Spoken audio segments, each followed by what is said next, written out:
What's up, guys? We are back with another Marvel Legends Wendigo wave figure, taking a look at maybe the controversial figure in this wave. We're taking a look, of course, at Cannonball today, a classic X-Force character that I've really been looking forward to. So we've got him here in our standard Legends packaging, figure in the window, X-Force logo down there on the bottom, artwork on the side and on the back, as well as our lineup, Build-A-Figure, and a little bit of a bio for Sam Guthrie here. So let's do it. Let's pull him out and take a look. And, well, here he is out of the package, our legless wonder, Cannonball, a figure that, frankly, I've really been looking forward to because I'm just a huge X-Force fan, and I've not really gotten into the debate on whether he should or shouldn't have come with legs, but I will say that after having this figure in hand, that he definitely leaves a little something to be desired. I feel like, even though I would always display him with the effect piece, I feel like something is missing. He still is sort of... So let's jump in, see what this guy can do. He is, of course, only half a figure in terms of articulation, so there's not a lot to really do with this guy.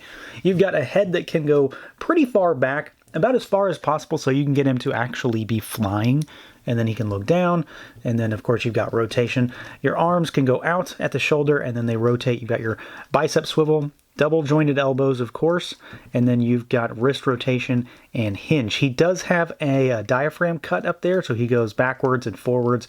He doesn't really go side to side, and then he has, well, he's got waist rotation, blast rotation, so he has some articulation, and you can definitely get him into some flying poses, and you can get him into just some sort of style poses.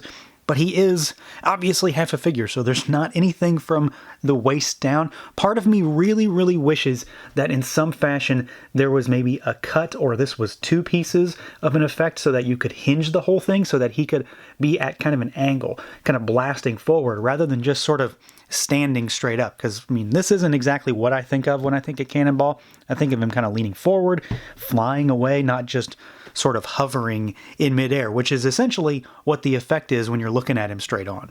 Now, as far as the overall look and feel here, this is kind of an easy one to really talk about because there's not a great deal going on here. Most of this figure, well, we'll talk about from the waist up, is just molded plastic, and he is a really, really basic type design. He's just sort of a guy.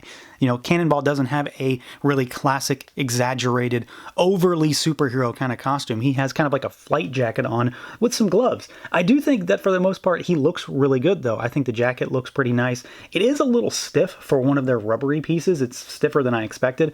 The purple is really saturated, really vibrant. The gloves look really nice. There's just not a great deal to talk about. He's a guy with a jacket on with a little bit of purple paint on his shirt, and that's really it. He has nothing else on him outside of the head sculpt, which I do think is pretty nice as well. Sculpt is good. Paint is applied pretty nicely. My one real gripe with the head is just more of a personal opinion, not really anything technical. I think he looks overly angry. He looks really, really mad to me.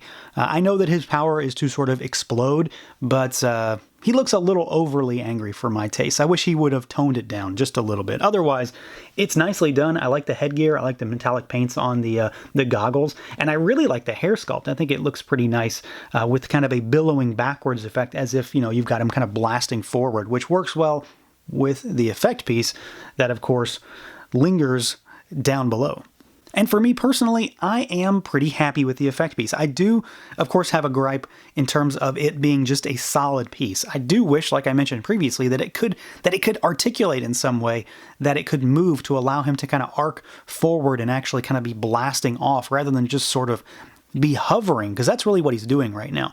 I do think the sculpt is nice. It does look very much like a big billowing cloud of fire and smoke coming out of his butt, really.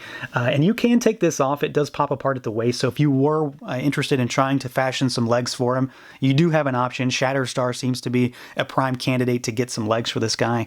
It is a humongous chunk of translucent plastic. This is not an accessory, even though it can come off, obviously, but he doesn't come with anything else, so this is kind of the one extra thing to talk about that's not part of a normal figure.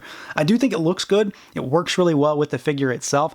I'm still not convinced that I absolutely need a set of legs with this figure, because realistically, for my taste and my shelf and how I display stuff, assuming I ever get him on a shelf, he will always have the blast effect coming off of him. I would immediately have swapped him. So for me, it's not a huge deal. I think it looks good, but I do understand the gripe that people do want to be able to display them just standing still on a shelf. And of course, this down here being the only other option that you've got for them, it was kind of made for you. The choice was not yours. So I get the argument. I just don't necessarily worry about it all that much personally. I think it looks cool. It works well with the figure. It could maybe use a little tweak in terms of being able to move a little bit, but I do think it works. And maybe we'll get a Cannonball with legs down the road. I'm just not so sure about that. So overall, despite the controversy around legs or no legs, I do think that for the most part, this is a pretty solid figure. I guess it really just comes down to what you wanted to get out of him. For me, I was always going to use the effect piece, so he came with only that, so I kind of got what I wanted. It's not exactly what I wanted. I do wish that he could have been a little bit more dynamic in his posing because frankly, he's really not all that dynamic.